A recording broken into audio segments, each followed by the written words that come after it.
So good morning, everyone, and welcome to this new session of the Research Forum, which we have the pleasure to have with us today, Lala Muradova, okay, who is an assistant professor at our Department of Political and Social Sciences.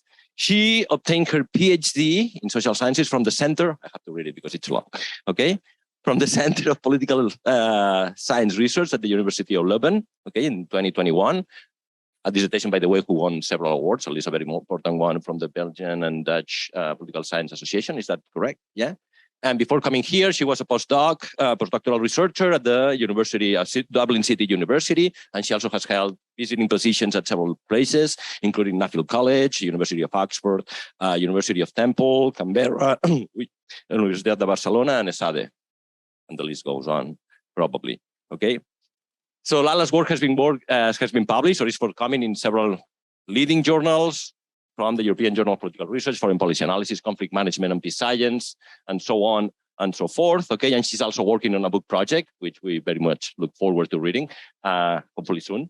Okay, and very importantly, also something that I want to mention: she's one of the creators, one of the group of women who created the WOPS, the Women in Political Science, who is a group of women that try to bring together women in politics, learn from each other, advance women's research and mentorship, if I may say. Okay, so if you're not participating in that group, I encourage you to do so and check it out, the activities that they organize. And finally, okay, she essentially does research in the intersection between comparative politics, political psychology and political behavior. And today she's going to be presenting this fantastic paper, Political Psychology of Political Opinion Formation and Persuasion. Lala, it's a privilege and a pleasure to have you here as a friend, as a colleague, and the floor is yours.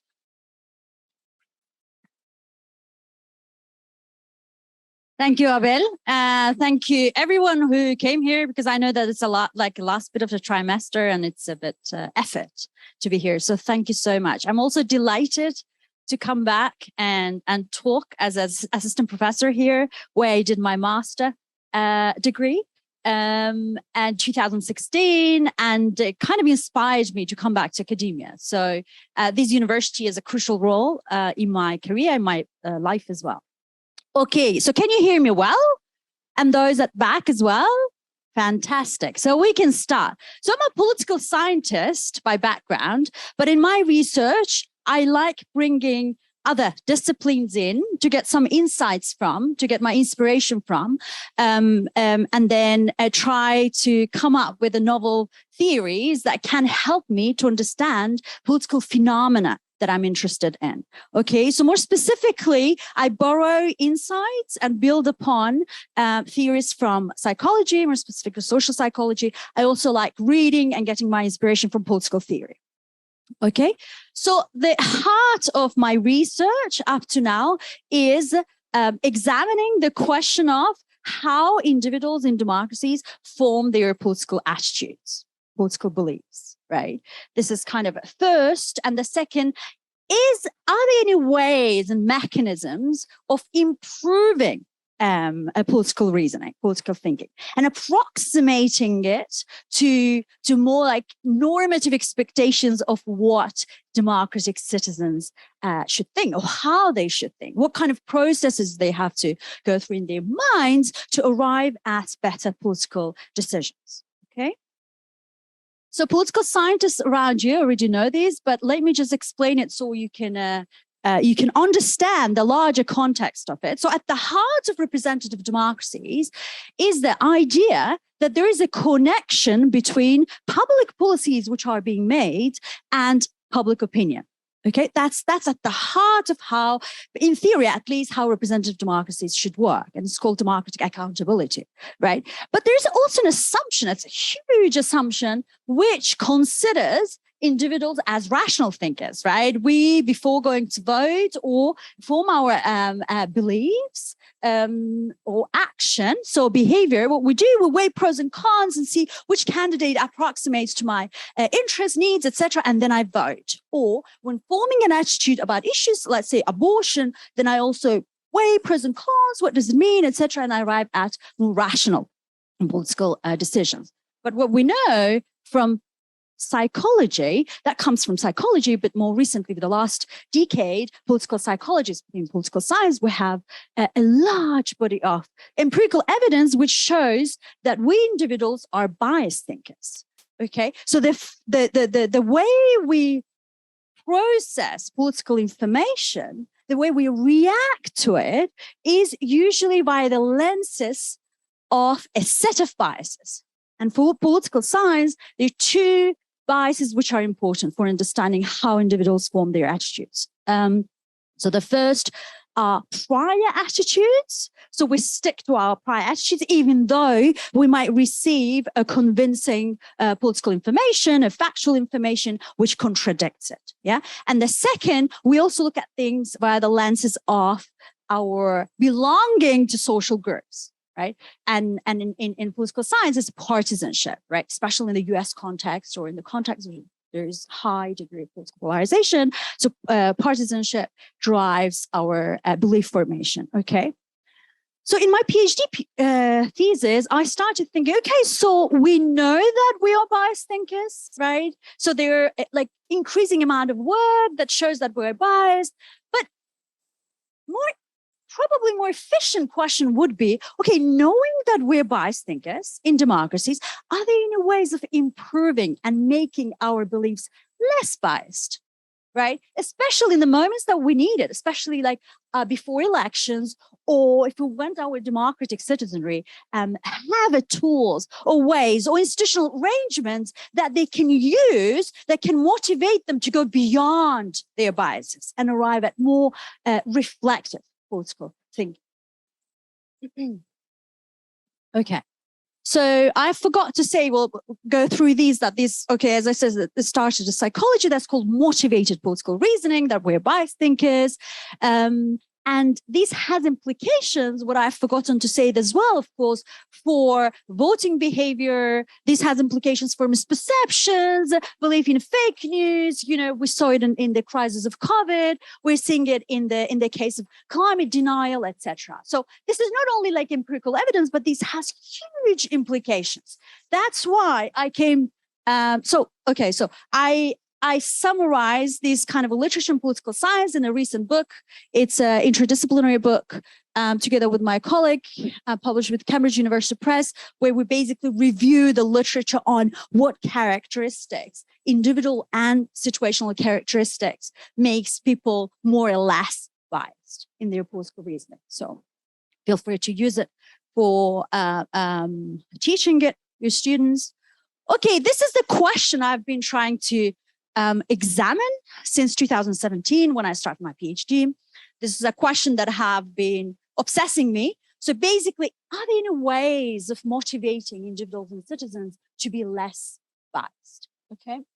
So as Abel has mentioned, I have a book project which is under contract with Cambridge University Press, and I have to submit it in December, hopefully on time. So that's going to focus on answering these questions more specifically with more empirical evidence. Okay. Okay. So what I have been doing up to now. So up to now, I've been looking at 3 different mechanisms or things or factors that can potentially help or motivate citizens to engage in a less biased and more reflective political thinking. So some of my work have focused on emotional engagement, specifically like on topics which are complex and require lots of thinking, right? Climate change, for example, where the emotional engagement by individuals with the topic, for example, the climate change, can motivate them to go beyond biased thinking and think more deeply, right? The way that we would expect the rational thinker to think, right? And I have focused, some of my work has focused on the potential of empathy. Do you want to ask a question? Yeah.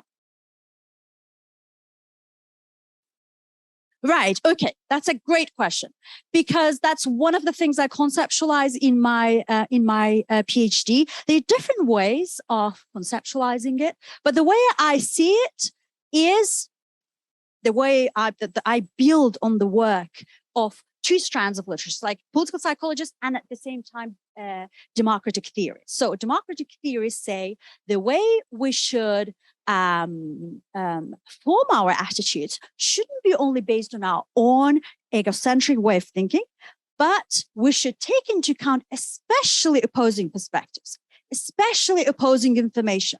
And only once after having taken into account opposing perspectives, then we can think how to integrate ours and at the same time opposing perspective and arrive at reflective thinking, right? But the way we know from political psychology and principle from psychology that it's not the case. We're biased by our prior thinking. If I'm against abortion, you can give me all the information, what I'm going to do. I'm going to try to fight against that, coming up with more suggestions, coming up more arguments against it, instead of engaging into more even-handed, right? Deliberative, right? Rational thinking. I don't know if it responds your. Yeah. Okay. Fantastic. Okay. So the emotional engagement and empathy, more specifically, has been at the center of some of my published work. More specifically, cognitive part of empathy, actively taking someone else's position, right? Putting yourself into someone else's position. So it has a cognitive aspect, and then I argue in my PhD. You can experience empathetic feelings of concern towards the other side, right? Your political opponent, which might motivate you to consider opposing perspectives, right? And the second kind of stream that I've been working on is examining the potential of non-conventional, non-electoral ways of institutions, right? So in this specifically participatory institutions, deliberative institutions like citizens' assembly, and then via.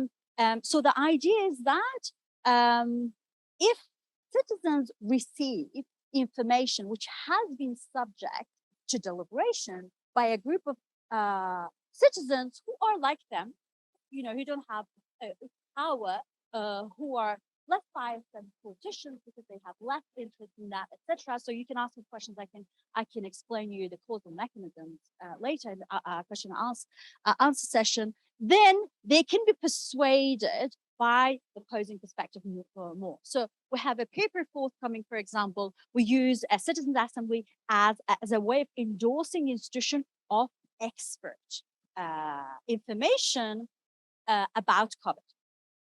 Okay. And the third factor that I have been studying, which are interconnected to the second one and even to the first one, is the potential of political talk. Okay, so the potential of talking across the divide, talking to people who disagree with you completely, and how and under what conditions it can have some transformative effect in your political communication and beliefs. Okay. So psychological processes, emotions come into play with cognition, institutional mechanisms, whether non-conventional, citizen-centered political institutions can help citizenry, right? Can motivate them to think beyond their own egocentric thinking, and social environments, which more specifically, I look into the environments, group environments, for example, diverse group environments and political talk as a part of it. And today's paper is about the first, basically links to the first. So I look into the psychological process there. This paper, I'm really excited about it, even though most of its findings are null. So this is one of the reasons why I'm excited about it, but I'm also excited about it because we designed a game, and I really hope that you get, that excitement from my voice, but also you but you ask me questions about it. Okay, so how the idea came. Okay, after having done some of my studies about empathy, which are trying to design an intervention, empathetic intervention that makes people to put themselves into someone else's shoes or think differently, and then arrive, maybe a transformative effect on them, behavior, etc. I was thinking on an issue such complex and such political polarized, especially in the US context, in ways of indirectly make people transform their attitudes and beliefs, but also not also all of the support, and behavior, right? But I wanted some kind of intervention which is not artificial, right? I was thinking something which can be designed and can be conducted at the right? Which you can do, take, or play in that case in your free time, right? So indirect way of making people conscious of the implications of climate change, right? Make them think, transform potentially the attitude. Okay, so what I'm going to tell you.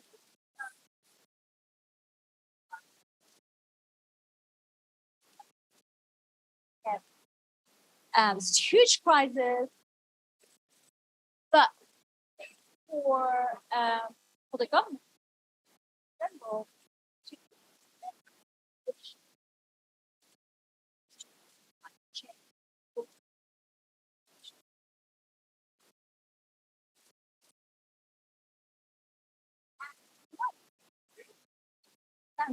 right, on climate change and the core parts of the happening, whether it's made, etc. Then the public opinion, public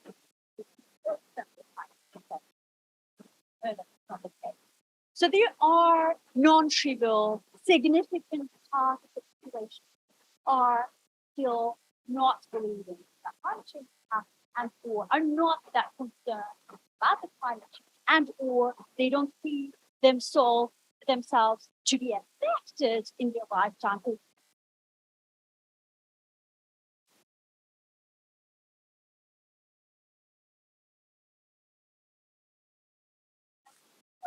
Question is, how actually behavior? So there has been some interventions. I mean, this is a flourishing field of research within political science, but also that goes beyond, that looks at the potential of different kind of interventions, whether it's behavioral, attitudinal, etc., in transforming and making people more pro-environmental. Okay. So the purely cognitive interventions, which relies on provision of information, factual information, hasn't proved to be very effective. And under the circumstances that they are effective, there are lots of partisan differences. And some research has also found that it even can backfire, right? Because the whole cognitive dissonance. So it can backfire and it can make people less believers of the climate change. Okay.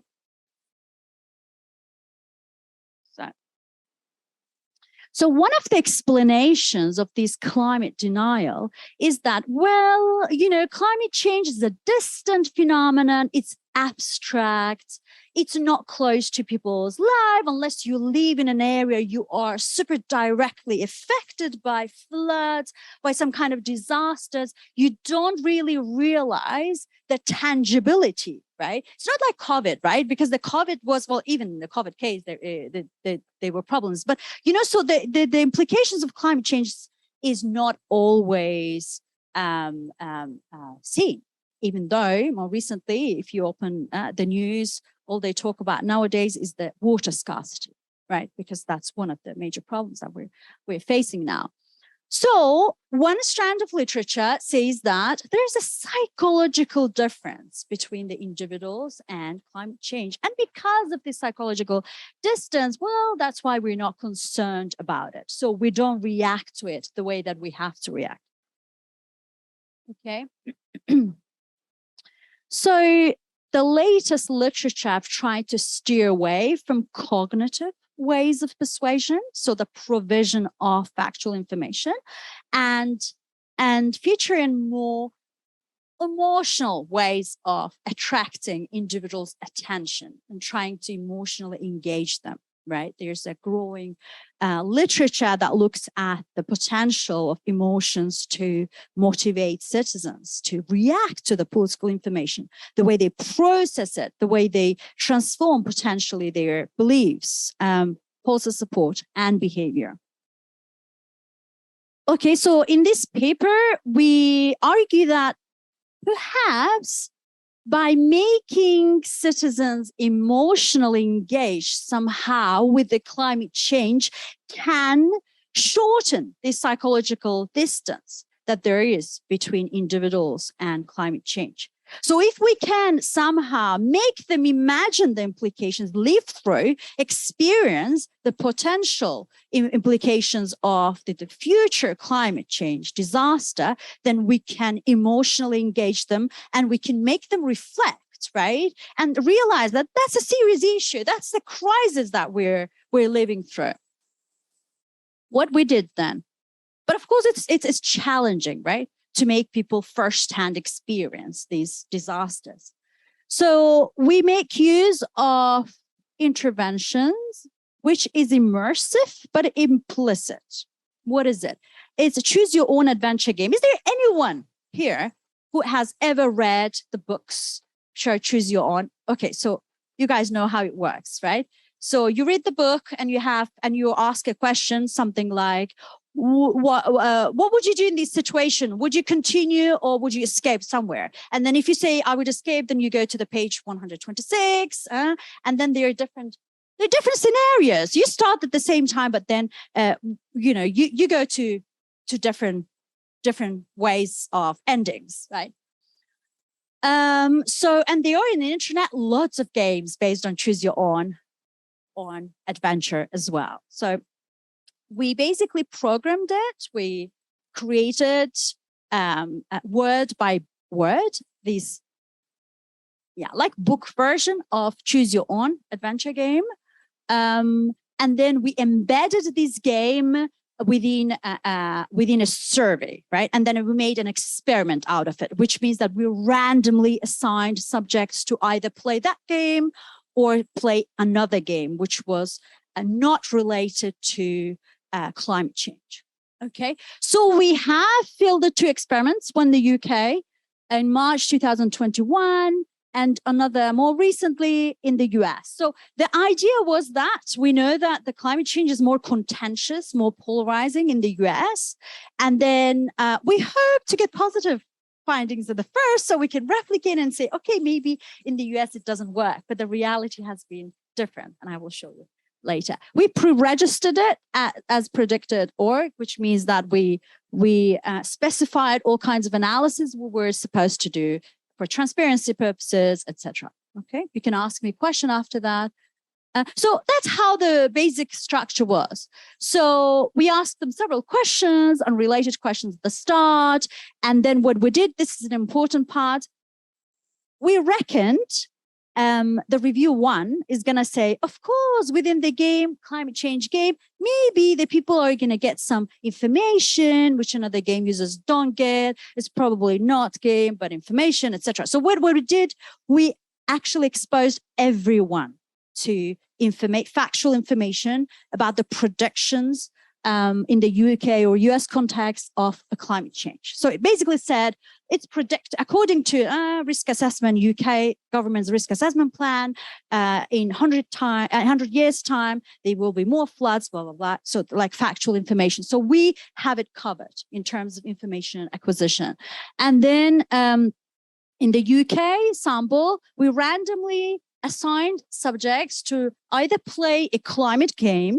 I'm going to explain you how it was. So choose your own story, climate game, or placebo game. Placebo game was also choose your own story game, but it was about warrior. Yeah, it was, I'm going to show you something. It was just like a game, a video game. And then in the US context, we thought we're going to have a condition. So to be able to disentangle the informational effects, we had a separate condition, which was placebo game and no information. Remember this is the first climate change information sheet. And then we wanted to see whether, as the theory says, the game engaged them emotionally. That's the first thing, right? What we say theoretically. So we measured their experienced emotions, and then we measured the outcome variables of interest, right? Okay. Okay, so it was an online game, future-oriented, perspective-taking game, because they had to imagine. So at the start, I'm going to show you the introductory text. It said that imagine you're living in your own region in 100 years' time. So it's like instead of being 2021, you're in 2121. Yeah. Okay, so what we did, everything that so then we had scenarios.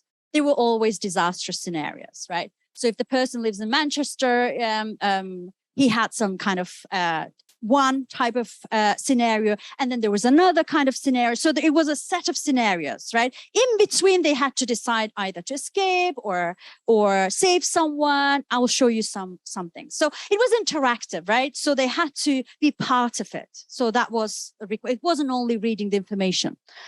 So everything we say is based on factual prediction, like from the climate change risk assessment evidence report. So it was not fictional, okay? For example, erosion in the east of England, drought in the Midlands, flooding in the coastal region. So we took so much time to design everything so that it's realistic, okay? And so participants go through all regions during the game. And at the end, once they're done, they always die, unfortunately, or something bad happens to them. It's negative, I know, but it's negative, right? Climate change predictions are, even the best case scenario is negative. Okay, so can you read it from here? So this is an introductory, okay? And then you say, okay, so they have to choose first the region they want to start with. And then we adapt, whatever vignette they receive to the region, right? Okay, have you read it?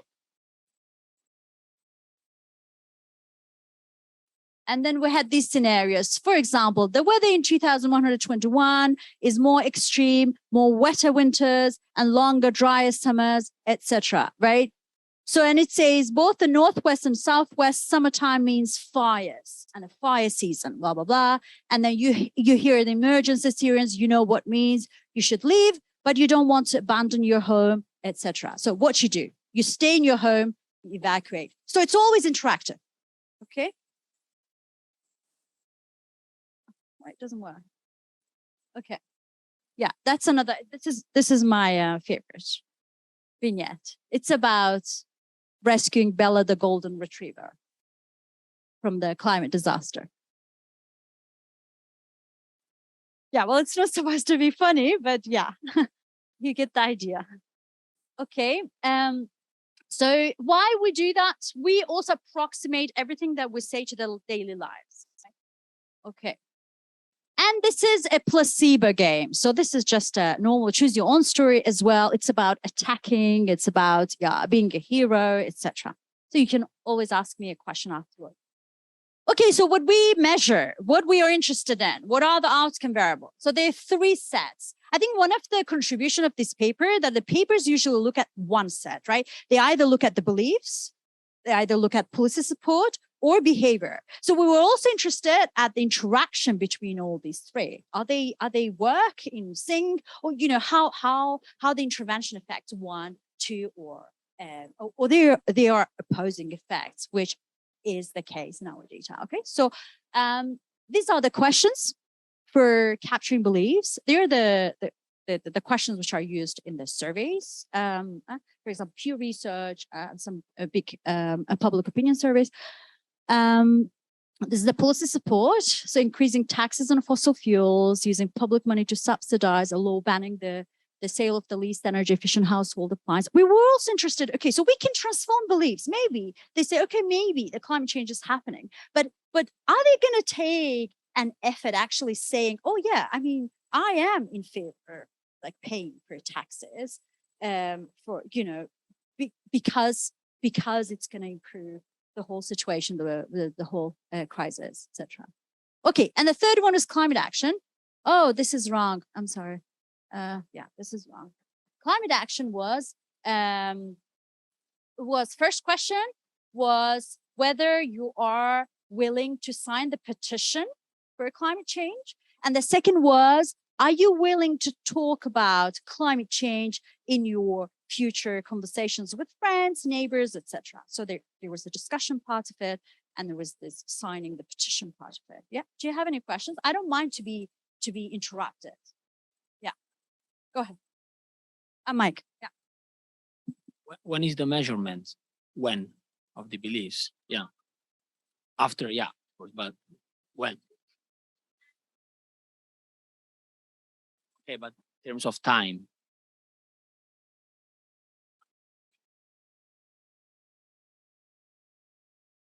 Oh, so in the end of the survey, they answer everything. Okay, so immediately. Same day. Yeah. We play it and then they answer the questions. Do you have it? Yeah? Very short, but the placebo game is also realistic. And it's also, they end up dying. So they can survive in one case and not the other. But this can affect emotions, no?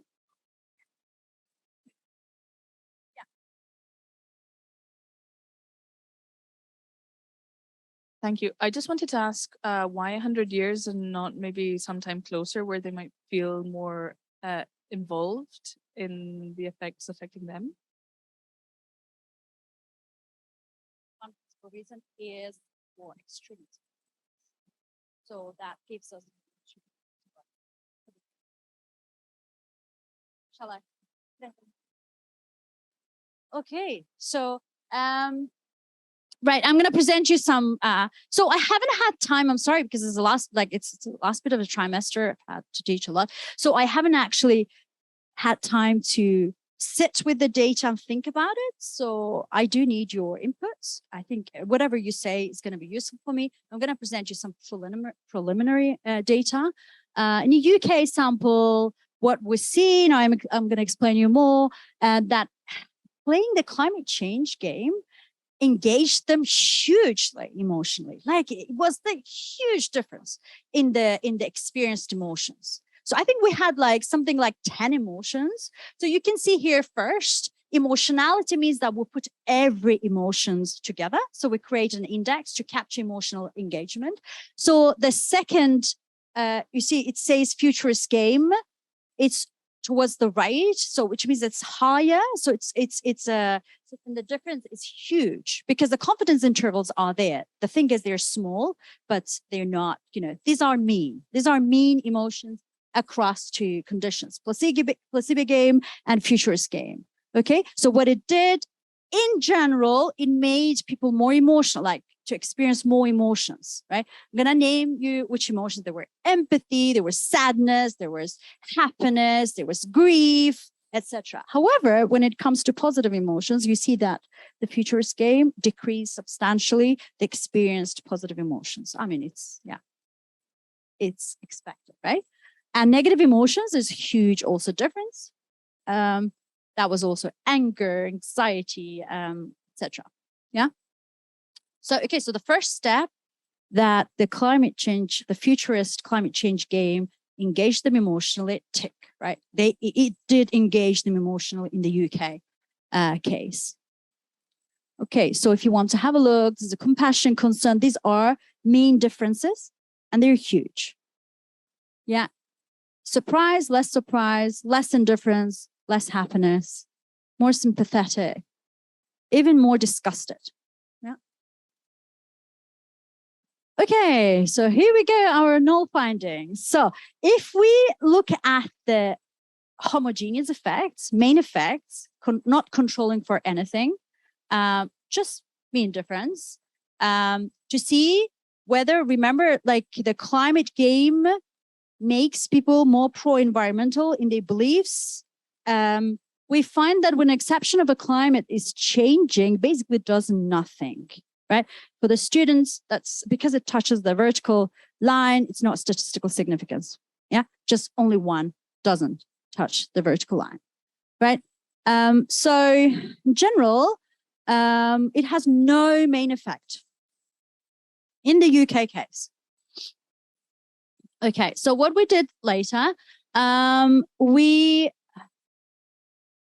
run models accounting for the levels of experienced emotions, right? Say whether there are heterogeneous effects of the playing the game on pro-environmental policy, attitudes, beliefs, and behavior, depending how much emotions people experienced, right? You can see here 4 subgraphs. Can you see well from behind? Yeah? Okay, fantastic.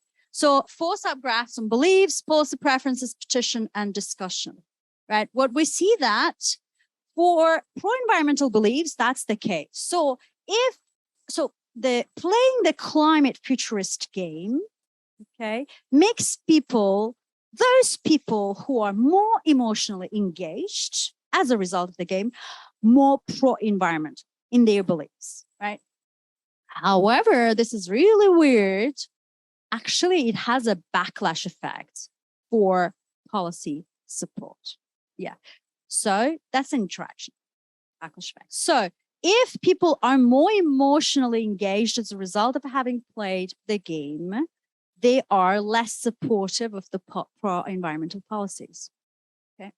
I mean, we already knew that there's not direct relationship between beliefs, policy support, and behavior, right? There are some interventions in psychology and political science that works for one, doesn't work for another. It has but then I think this is really interesting. I have to have some days to think about these findings. Okay, no effects for the case of petition, no effect for the case of discussion. Okay, no behavioral effects, makes people more pro-environmental in their beliefs, but less so in their policy support. But this is interaction effect. Huh?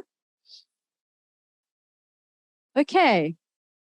At higher levels of emotional engagement, climate game increases pro-environmental beliefs, but decreases pro-environmental policy support and has null heterogeneous effects on willingness to petition and discussion. Okay, let's go to the US data.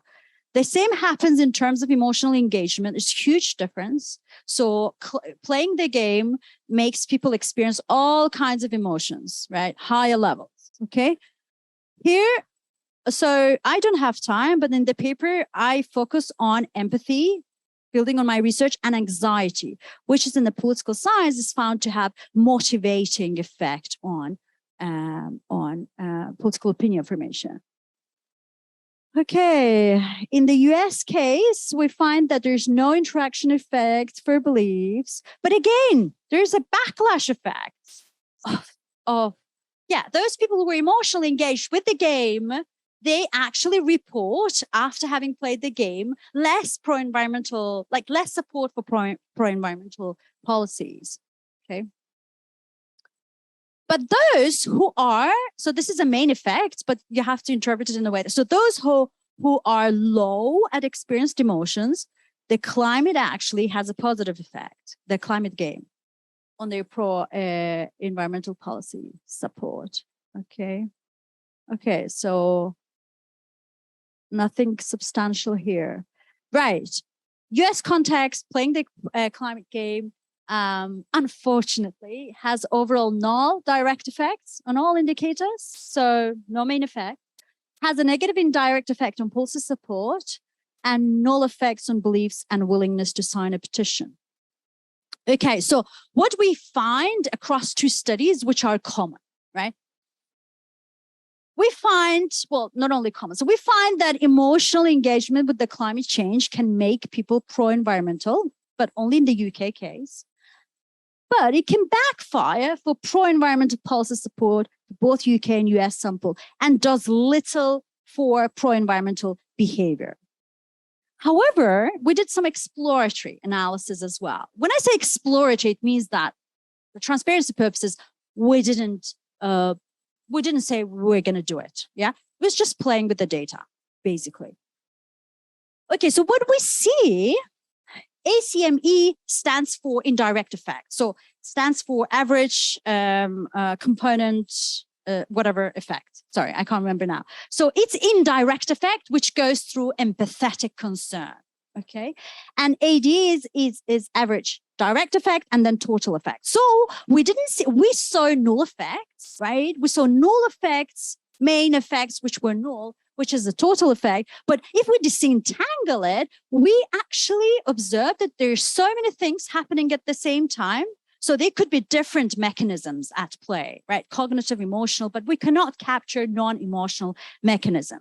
So this is again exploratory. We see that those people who felt empathetic as a result of having played the game, they actually become more pro-environmental in their behavior.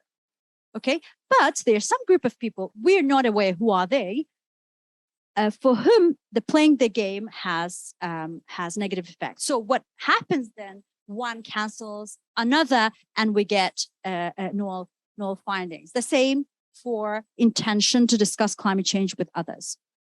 Okay, you can see a similar thing. Okay. So we see that it can make people more empathetic, more emotionally engaged and so on. However, it may exert backfire effect on pro-environmental policy support. So the question is, do emotional pathways perhaps clash, interact with the cognitive ones? What is happening there? Because our treatment was complex, right? It was playing the game. So if it was just informational provision, something small we can control for, then we can pinpoint and say maybe this was what happening. But our game was complex. Okay, and it's also super interesting for political science. I think psychology has done more work on it to try to examine and study more closely what are the relationship between beliefs, policy support, and behavior. You know, what is happening between three. Okay, so a psychologist, Festinger, like years ago, basically said, a man with a conviction is a hard man to change. Tell him you disagree and he turns away. Unfortunately, that's what I'm seeing in my data. Show him facts or figures and it questions your sources. But so the question I'm asking myself and you as well, so you can help me because this is a conundrum that I'm having. Is it then futile to try to persuade people if it's so difficult? My preliminary way of looking at it, yes. I think I'm going to continue having, studies which looks into the ways of trying to persuade people to come into more less motivated and more reflective political judgments. Oh, thank you so much. Thank you.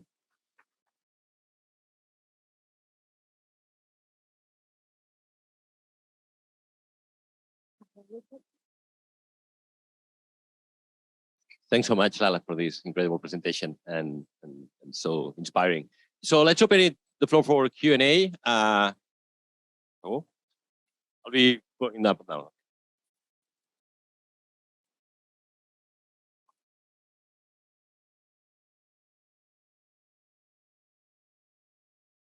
Oh, okay, thank you.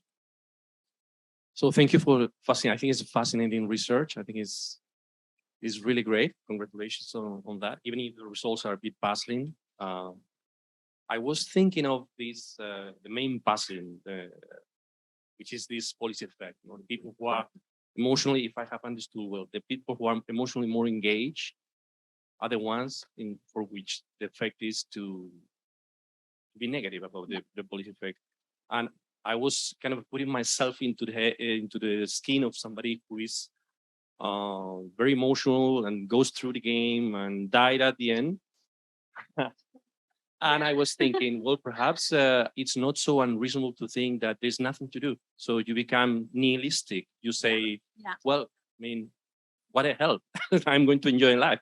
I'm not going to support any policy because I'm going to die anyway. Yeah. So it may not be so unreasonable. Another question, just a curiosity. In the case of the United States, the game, I guess it was different in terms of the regions. When you were presenting us, the participants were invited to pick up a region within UK. In the case of the US, were different. As well. Yeah, so we had different scenarios depending on the state. So geographical, we took into account geographical. Right. So, yeah. That's a great comment. Absolutely. Absolutely. Yeah, that's what I'm thinking as well. So it's probably these kind of negativity bias, basically. So it's a negative effect on, I don't know how we can, so I've been thinking how we can resolve these. I don't know, because making it positive is it less realistic, but perhaps has more effect. Yeah, sorry about that. Yeah, okay. Yeah. My turn, but anyways, maybe if your game is not, it doesn't necessarily end up with deaths for everyone. I mean, this could change this result, right? Of seeing things as inevitable. So maybe a different game would not have this backlash? Or how did you- Yeah. So No, you know would what I then mean? The not definition kill. of the game, or not necessarily that they did something that saved them. Some But hope. Yeah. Then, indeed, as Luis was saying, Yeah. it's not useless to try changing things because they can be changed. Otherwise, oh, no, sorry. I'm sorry. Yeah. No, absolutely. That's yeah. We can continue it. So Hi, Lala, I really loved the experiment you've run. I think it's a really smart idea and it's a very nice experiment, nice design. I have two. One is a comment, the other is a question. So I was wondering if you've thought about transforming your experimental arm with a futuristic setting into a video game. I know this might require like lots of resources, but if you partner up with some, I think this would be a more realistic setup where people kind of interact with climate changes more directly. A second question is more on the empirical analysis. So as far as I understand, people get treated, they go through the futuristic experiment, then you measure, beliefs and policy attitudes, and then you measure emotions, right? no, first emotion. Post-emotional. Yeah.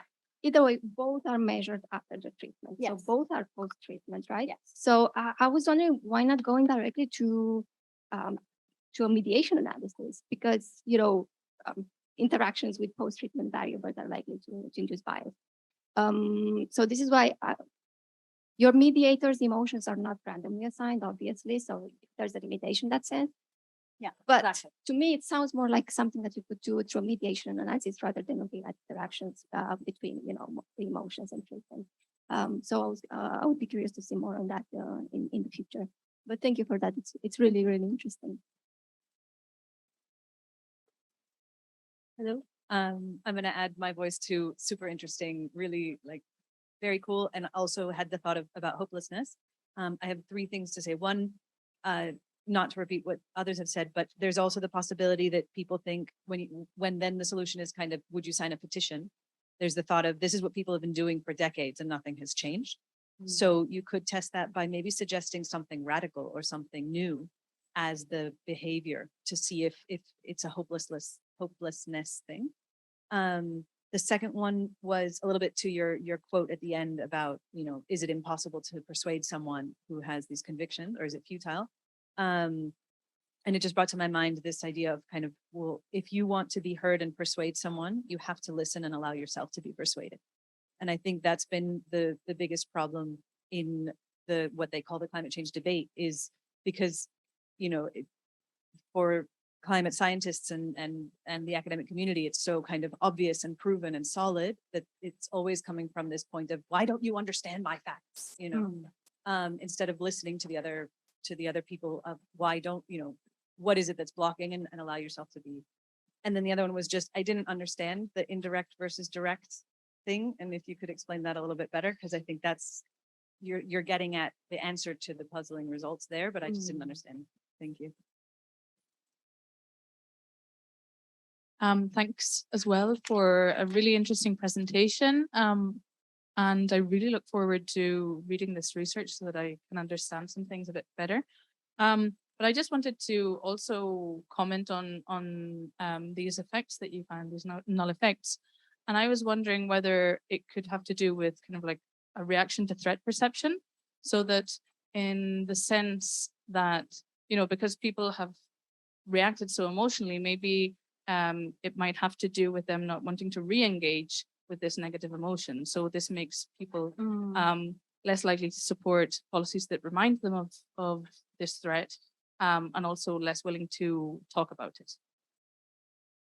Sorry, there was one thing I forgot to say, that people may also feel that they're being manipulated. I think people are sensitive to being emotionally manipulated. And so if they've just done this game and then they're being asked about it, there could also be a backlash because of that. So.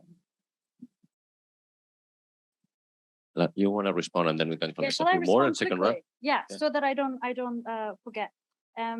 This hopelessness is fantastic. So the idea is also combining a bit. The idea is that yes, to write a project where we can get someone actually to program a different versions perhaps of the game, a positive, negative ending, and also make it like engaging in terms of game. So that's one. Yes, it was mediation effect, Alina. So what I showed, direct and indirect effect and total effects. So it was a causal mediation model of IMAI that we ran. So which basically tries to disentangle which part of the effect goes through our mediator. In that case, I took it as an empathetic concern experienced, and what effect doesn't go through this. So all the rest, right? So that's what tried. So maybe we should, it would be exploratory because we didn't say we would do it, but it does give us effects, basically, gives us indirect effects. So strategically thinking, perhaps, strategic way of thinking would be to write a paper with causal mediation model because it gives you results. But then it wouldn't be consistent with what we promised. So that's a bit of, I don't know, that's a bit of that thing that I have in my head, what to do about it. People may be emotionally manipulated. Yes, so we had at the end an open-ended, so we thought about it as well a bit. So we had open-ended question, which said, just like tell us, what you think overall. So we analyzed it not systematically, we analyzed it more qualitatively. It hasn't been very negative things. Of course, it doesn't mean that there were some subconscious things happening, which they didn't say. Yes, and they have been engaged negatively. This is part of like cognitive dissonance, which says that, okay, so I'm feeling something negative. What I do, I actually do the conscious. So I go back to my previous, I even become more extreme in my beliefs. Yeah, absolutely. This could be one of the reasons. Yeah. Let's collect more. We can, Javier, yeah, Bernat, if we have time. Thank you, Lala, for this wonderful presentation. Two quick questions related to the previous comments. One question on or clarification on how you measure. It wasn't clear to me how you measure how this experience resonates with like personal experiences. So the game is very abstract and it's just a game that lasts the time that we play the game. But maybe this reminds you like your own experiences with climate change and so on. So did you measure for these experiences of these people?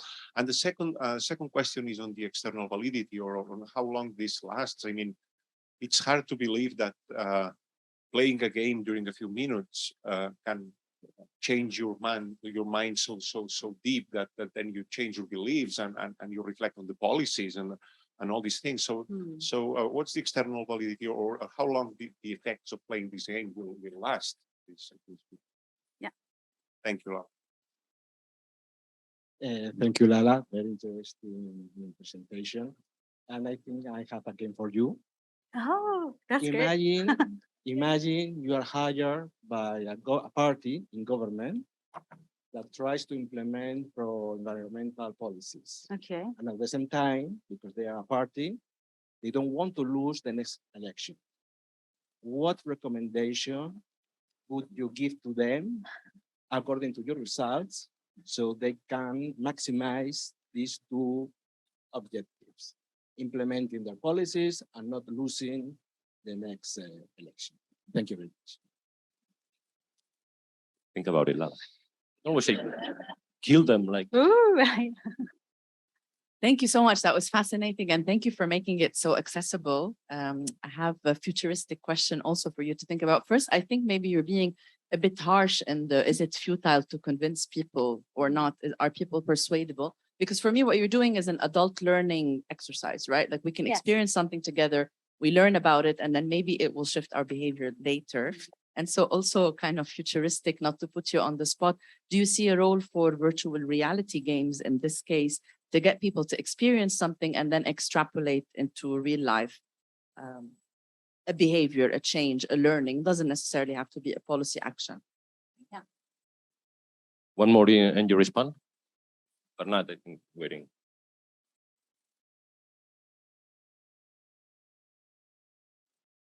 Hi, Lala.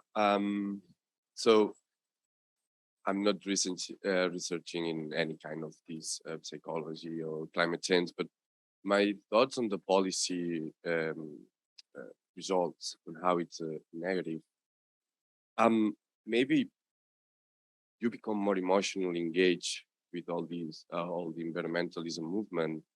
But when you think about making policies regarding climate change, which might mean taxing oil or coal or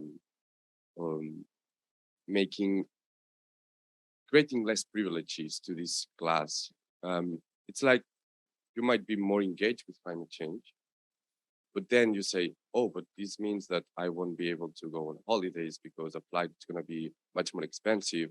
And then kind of selfishness emerges after you think about the consequences of these policy measures.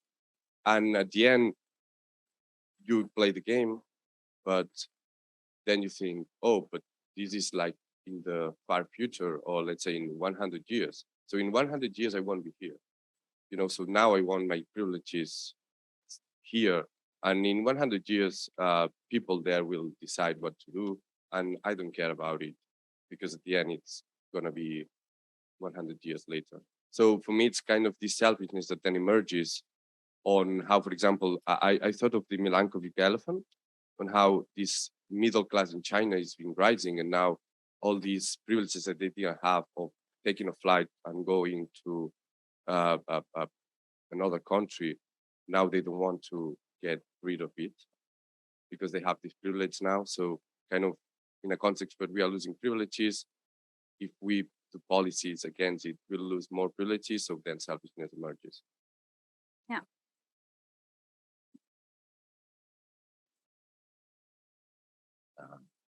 Ken?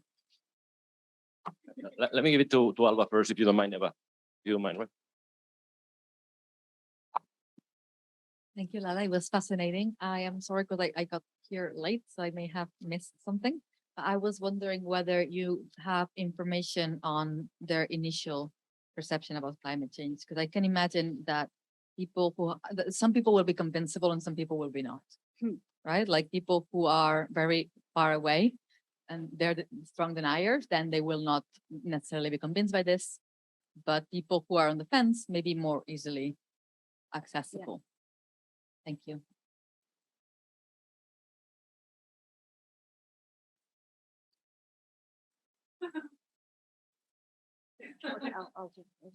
Just to follow up on what Bernat was saying about it being kind of very far in the future and people don't care about the future. One question would be if you're planning on doing something similar in the future, which it sounds like you are, like this isn't the only paper you're going to write with this game. Instead of presenting a future, present alternate presents that are different depending on choices made in the past, right? So like if Jimmy Carter had signed the whatever, then, you know, we would all have electric cars now, but he didn't. So those kinds of things.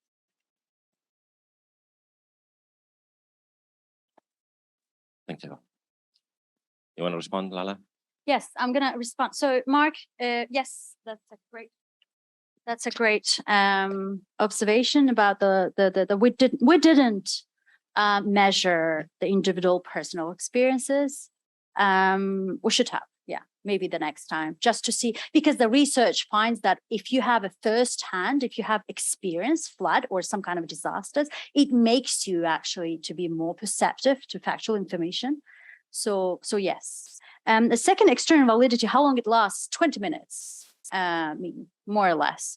Would we expect it to have a transformative effect? No, I mean, we know that social science experiments are usually short, right?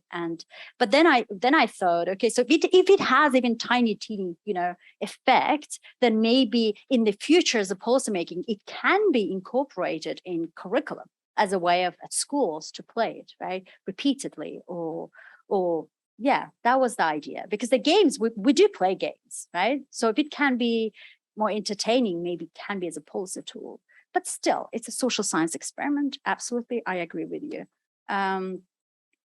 Oh, okay. So Javier's question is very challenging. I don't know. It's just so many things happening with my data. I have to think about it. But what I would say, not from these, but from my other published work, it's based on different kinds of data, but it's about how individuals react to expert information about climate change. What we find that those experts who talk in a way that they elicit some kind of emotions in people, so they talk like less abstract terms, they use anecdotes, they use joke, they connect with people's values, their daily lives, then people remember the expert information and are more convinced coming from those experts more. So I would say just like add some emotions. I don't know how, but yeah, add some emotions in the policy making. But we can talk about it later because that's a crucial question.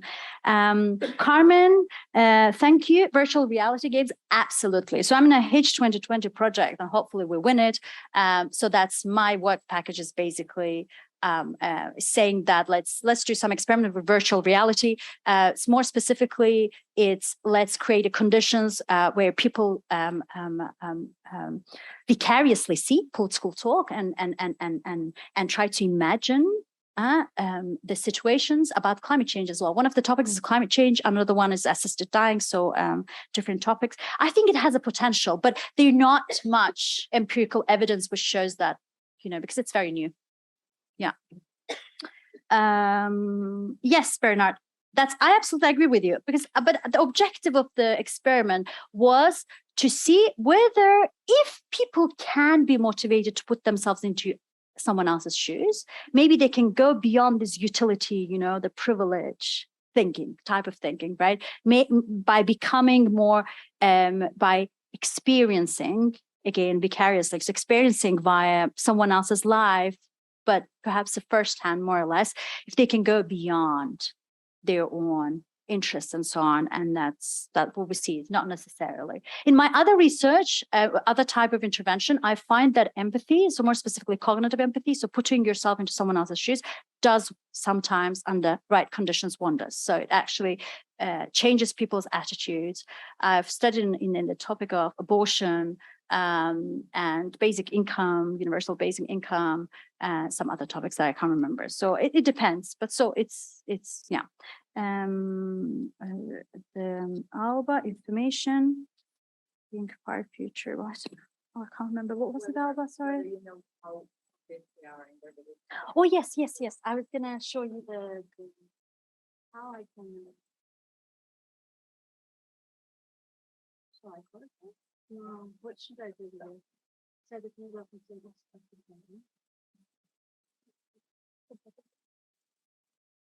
Yeah, go ahead.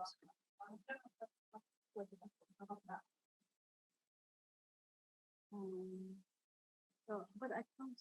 Okay. So,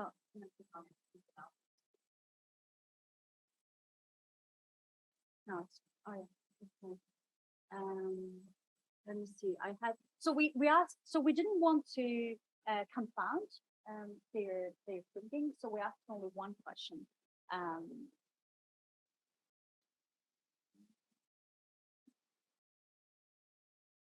think this was the. No, yeah, I think this was the question. UK sample descriptors.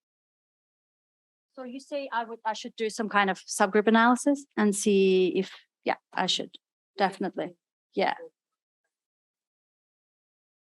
exactly, absolutely, that's a great idea. Yeah, and maybe those who are in the middle actually did change, but it's not reflected on the mean. Yeah, fantastic. Yeah, good. And then I really like this alternate presence idea. I love it. Yeah, it has a potential. I'm gonna think about it. Absolutely. I love it. Yeah, I love it. I have to think about it more, but I think it's probably more realistic than futurist scenario. Thank you. You guys are great. You're giving me a lot of ideas. Two more brief comments from the audience here, and then we can open it for the people playing games at home with Zoom. Yes. I don't know. Thank you, Lala. I'm here. Yeah. Really fascinating talk, very accessible as well. Um, I wanted to add a bit on what Mark said, because Mark commented on the long-term effect of potential policy based on these games. And I would like to hear your thoughts about something different, the effect of a long-term policy. So imagine you have, an extended exposure to these games. Would this affect, how people think and believe about climate change? And because of the topic, it's easy to say, yeah, this is good, okay? But I fail to see how is that different from propaganda, changing people's minds. And my take is that, okay, this is ethically acceptable only if we provide factual information, okay? So this is pretty much in line with the idea of giving information on what has happened, and also contrasting evidence maybe. And this is something that you try to do by showing predictions of the future, right? So Yeah, that's what we're yeah, trying to because do. these Yeah. are real predictions. This is a real factual. Exactly. This is not like catastrophic words No, completely invented. based on the report from Yeah. government. But then we are scientists, and we know that the predictions from here today in 100 years will be utterly biased. They are. I know they are, because first of all, because we're going to change things. Think this way. So, when you think in this long term, you are approximating a fictional world. This is my take. So what I would say is more ethically acceptable to try to change people's minds, staying closer to what is happening now, what has happened in the past. Otherwise, the risk is to fall into the propaganda part, isn't it? It's a provocative, of course, comment, but I would like to hear your thoughts on this. Thanks again. I just wanted to ask whether there would be any value in potentially including some of the policies that you ask about later in the game. What do you mean including? So they have to So- actually answer the questions while game. Well, not necessarily answer the questions, but including the policies in the scenario and then seeing whether there's like a different ending rather than everyone dying at the end. Okay. Yes. It's kind of, trade-off. Yeah. Thank you, Lala. I really enjoyed your presentation too, and it's really thought-provoking. Something that was coming in my mind also, it's also about the ethics of the research. So with you are basically trying to see if a game can change attitudes and beliefs. But this is something really democratic in the meaning that your research in the end could be used for negationists of climate change to change the beliefs of people like doing something else. Maybe what we should look for is not if we can change the beliefs on climate change, but if we can empower people to think more in these ways and think more reflective on these ways. So have you considered, I think you had some of your dependent variables were on this direction, and maybe this could be what is real democratic is to empower people to reflect and to discuss these things more than just change their beliefs in the way that we think as appropriate. And also, I think it comes from Clara that you had a third treatment in the US, but you have not shown the results, right? Or maybe I missed something. Yes, a third experimental condition. Yeah, I don't know. I didn't because there was nothing. Okay, just so there was I no was just difference. curious about it. Yeah, so it was without information part. Yeah. Just one more. One more question. It's actually, I think, related to something that have been said. And I would like to know what's your opinion about Susan Stokes' idea that actually parties cannot say anything that change the belief of citizens. Their citizens are not going to believe them. So the only thing they can do is to write in the programs what the citizens believe. The only way to change the belief of citizens is by implementing policies. And then the people see that these policies are good for them and they change their belief.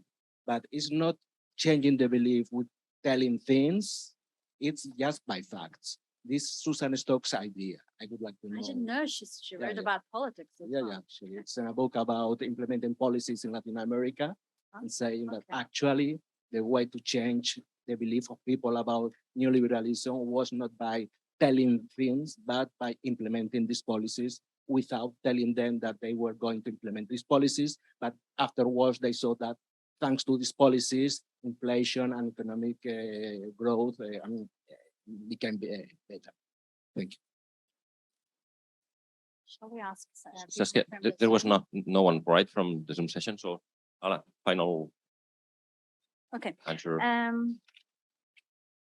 Yeah, the really provocative question was like the ethics of it, and yeah. So we started. Let me think. We start with the idea that it has to be based on science, right? Non-fiction science. So that was the step that we took, and you have said.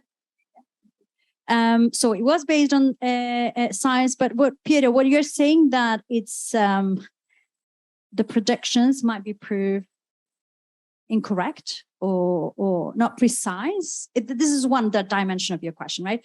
And then how you update, right? So what is happening there? That's the first part, and the second part, the ethics of persuading in general. The ethics of persuasion is interesting question. Exactly, it's important question.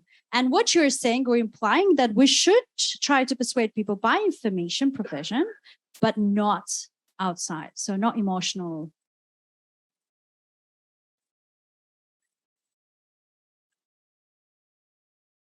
Is that what you're implying?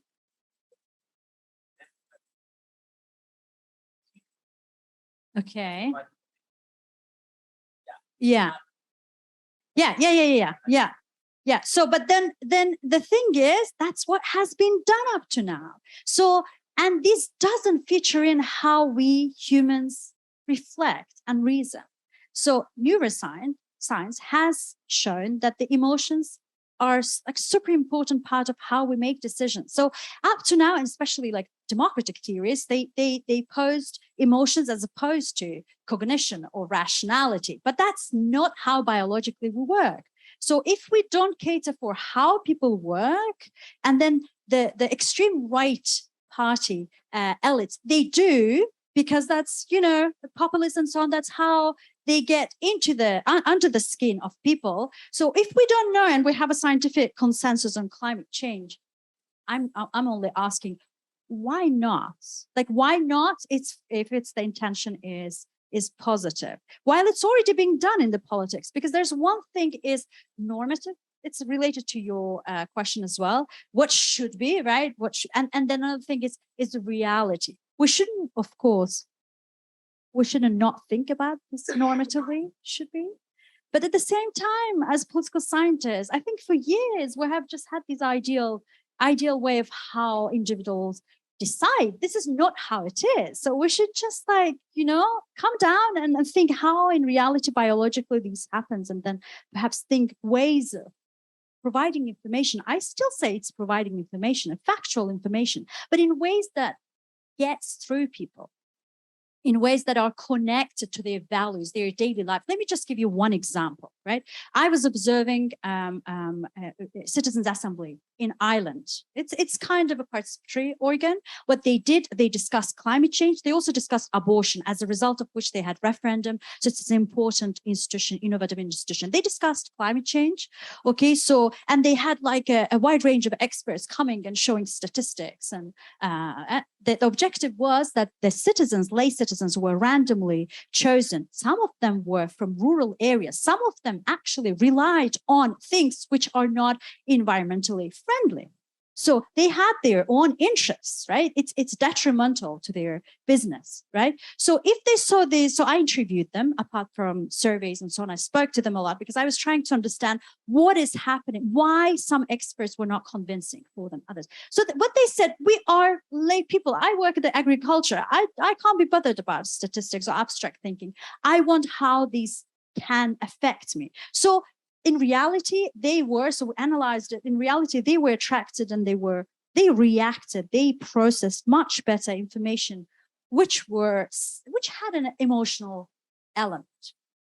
So my question to you is, if it's the case biologically, so should we push, we have been doing, should we push forward the provision of factual information in ways which academics we would be, yes, like more willing to get it, but not like people who have millions of things to do. But it's a question that I also struggle in my mind. Should we do it these ways? Should we come up ways of ethically, right? Not ethically, but ethically engaging citizens with especially complex expert information in a ways that connect them emotionally? I don't know, but yeah. I really like this Susan Sondag reference that you have given. Yes, I suppose ideally for me, very personal opinion, I would agree with her, right? So ideally, normatively, that's what should happen, right? But again, are we rational thinkers? Are we the economic humans who think, weigh pros and read the information? Do we have time? Do we have time to, coming from work, us know because we're interested, like normal non-academics, and then contrast information and see which. So how it works in reality, how does politics work? I think we scientists in general, but political scientists especially, we have to come down from our horse and just like observe how the reality works, and our research should talk somehow. This is my personal opinion. You might disagree and we can have a conversation about it, but I think we can somehow like, I don't know, have a bit of balance between normative expectations and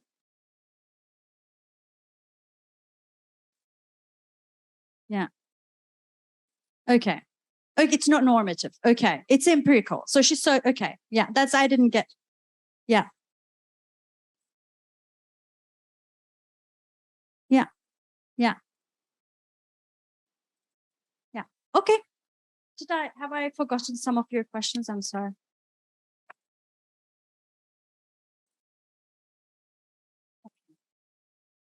That's it, I think. No? So much. Unless you want to add something. No. Have I missed a question? Are you okay? We're not even paying attention. So thank you, Lala, very much for your presentation, and thank you, guys.